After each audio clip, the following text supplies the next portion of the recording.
Bonjour les amis, bienvenue à Madrasa.net. Aujourd'hui nous allons parler d'un cours qui est important, qui concerne la phrase, s'appelle les constituants de la phrase. De quoi est constituée une phrase, de quoi elle est composée? Eh bien elle est composée d'un groupe sujet, qui est, on a dit généralement le GS ou le GNS, et le groupe verbal, le GV, des abréviations de groupe verbal et de groupe de sujet. Donc, on a dit que la phrase, elle est composée de un GNS qui est le groupe nominal sujet et du GV, qui sont les abréviations de G, de groupe et de verbal, qui est le GV.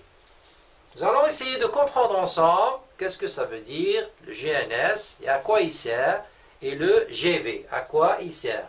Bien sûr, c'est le groupe verbal et c'est le groupe nominal sujet.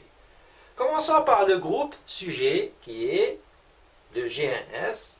Il réalise l'action exprimée par le verbe. Le sujet, c'est lui qui réalise l'action.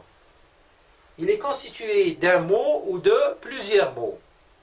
Nous avons là un exemple du GNS, le groupe nominal sujet. Ce groupe nominal sujet, il peut être, premièrement, un nom. Par exemple, on peut dire Shrifa mange des fruits. On peut donner un autre nom. Omar joue au foot. C'est toujours un nom.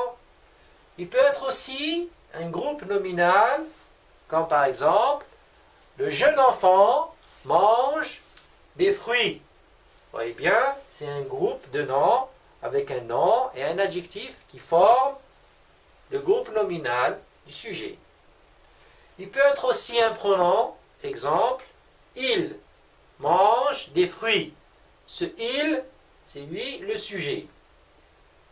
Il peut être aussi un verbe à l'infinitif. Par exemple, on peut dire manger est vital. Donc ici, le verbe manger, c'est un verbe à l'infinitif, il représente le sujet dans cette phrase.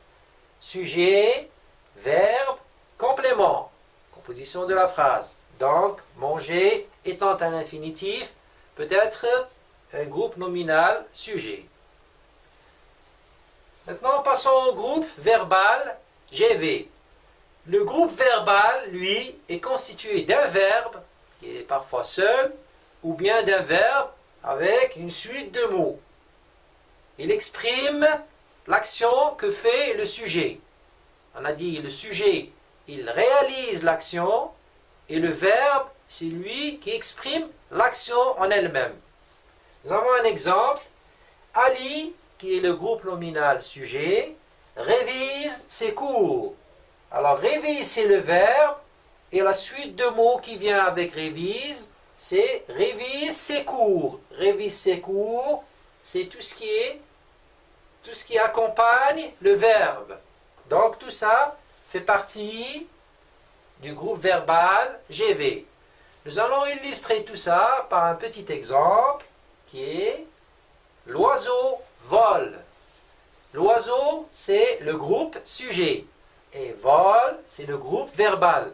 Nous remarquons ici que l'oiseau, c'est un seul mot qui représente le groupe sujet.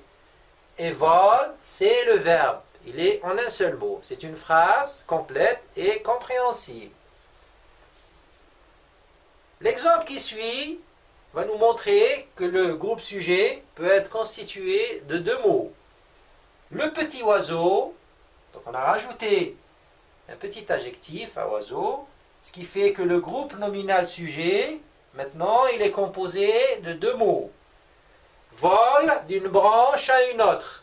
Le verbe, c'est voler, et d'une branche à une autre, c'est la suite de mots qui va servir à ce verbe de porter le nom de groupe verbal. Parce qu'il y a tout un groupe de mots qui est là avec le verbe. Donc, on peut parler de groupe nominal avec le GNS avec un seul sujet et un seul verbe, ou bien le groupe nominal GNS qui est une suite de mots qui représente le sujet, et une suite de mots qui constitue le verbe, le groupe ou bien le groupe verbal. J'espère que vous avez compris ce cours. Merci pour votre attention. Au revoir.